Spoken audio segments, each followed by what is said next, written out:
The Costa Archipelago is a region where we can observe a lot of biodiversity, terrestrial and marine. We're here today to follow a team of young scientists who aim to understand the principle of adaptation, focusing on one of the most charismatic species in the marine world, the periwinkle snail. The team is investigating whether there are two ecotypes for the flat periwinkle, as is the case with the rough periwinkle. But for that, we actually had to go to the field. We started from the marine station of Tjarno, we took the boat and we went to two islands really close by, Lokoholmen and Lankoholmen.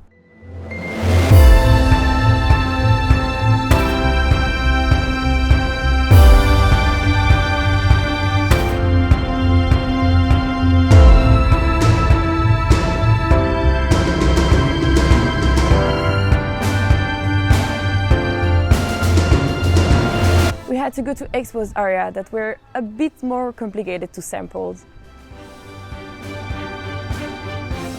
But we managed to find what we needed, 35 snails in sheltered and 35 snails in exposed area.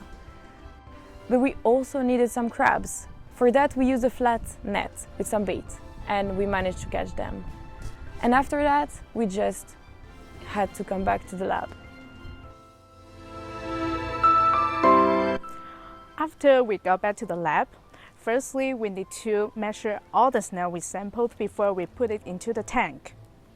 We measured each snail their total height, total width, thickness, aperture height, and aperture width using the IMBRSea JS software.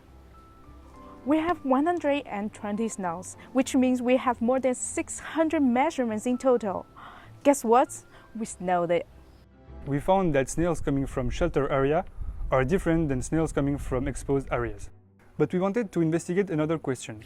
To do so, we took 10 snails coming from shelter or exposed area and one crab, and we put them together in a tank to see how well snails coming from exposed or shelter area would react to predation.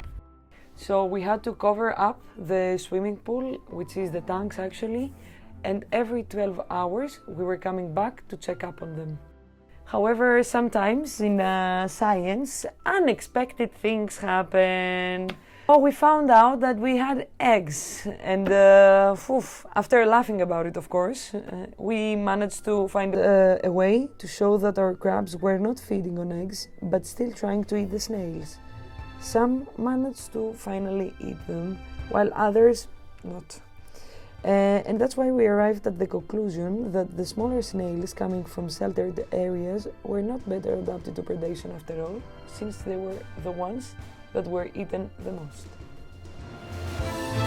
Even though the young scientists got some results and were able to see differences in flat periwinkles from sheltered and exposed habitats, there are still a lot of unanswered questions about these curious little critters.